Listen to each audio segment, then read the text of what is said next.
What are the main ways in which people differ in their religious beliefs and political attitudes? And how are those beliefs and attitudes related to personality? I'm going to start today by looking at religion, and then next week we will look at political attitudes. So, is religiosity a personality characteristic? Religiosity is driven by situational factors: religious socialization, negative life events, positive self-transcendent experiences, and so on. But religiosity is also manifested in many behaviours across situations, for example, praying, reading, and attending services. It involves a variety of behaviours, thoughts, and feelings. But what about personality traits? Unlike personality traits, individual differences in religiosity depend on people's beliefs, whereas personality traits do not depend on beliefs. Religiosity also involves an entire way of living. There are differences in motivations. For example, intrinsic religiosity versus extrinsic religiosity. For this discussion, we're going to focus on intrinsic religiosity. So how is religiosity related to the big 5 dimensions? For anyone who doesn't know, the big 5 are 5 personality traits developed from the 1980s onwards in psychological trait theory. They are extroversion, agreeableness, openness, conscientiousness, and neuroticism. Saroglou did a meta-analysis of 71 studies. They found that personal religiosity is the beliefs and practices referring to a transcendent being and legitimized to some extent by an established tradition or group. The associations across these studies with personality traits are not very strong. However, the 2 main traits that did show some slight association were agreeableness and conscientiousness. However, the overall meta-analysis concluded that there is not a link between personality and religiosity. However, later research came along and examined, are people who are high in agreeableness and conscientiousness more attracted to religion, or does religion make people high in agreeableness and conscientiousness, to try and determine why there is a slight link between these 2 personality traits and religiosity. Wink et al. In 2007 conducted a longitudinal study, looking at personality in adolescence and whether this predicted religiosity in late adulthood. They found that people who are high in agreeableness had social harmony, positive qualities in human relations, and held the idea of a protective and loving God. People that were high in conscientiousness had the meaningfulness of life and the world, order in the universe through a sense of transcendence, and disciplined pursuits of valued goals. Saroglou, who had conducted the meta-analysis in 2010, also investigated religious fundamentalism and spirituality. Religious fundamentalism is strict obedience and unquestioning devotion.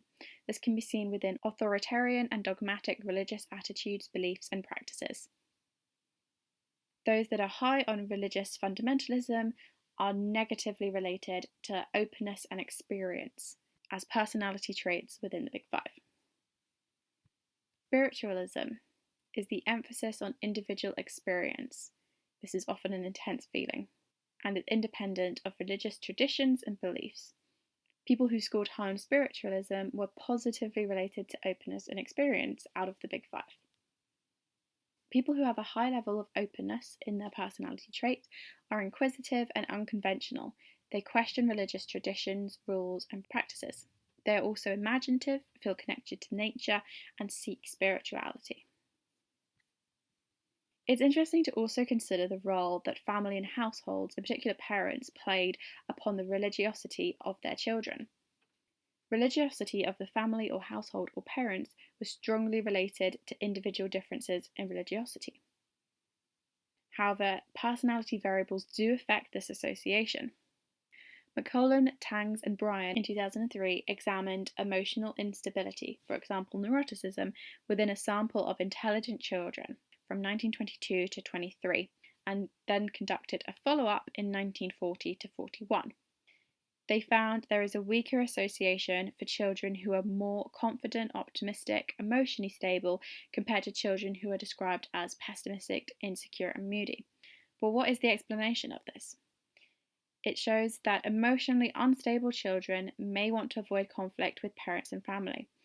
Therefore, if they are emotionally unstable and in a very strict religious upbringing, they are more likely to be religious. However, if they are emotionally unstable and within a non-religious upbringing, they are also much more likely to be less religious, much more likely to go along with their upbringing and their household's views and continue these beliefs even through to early adulthood.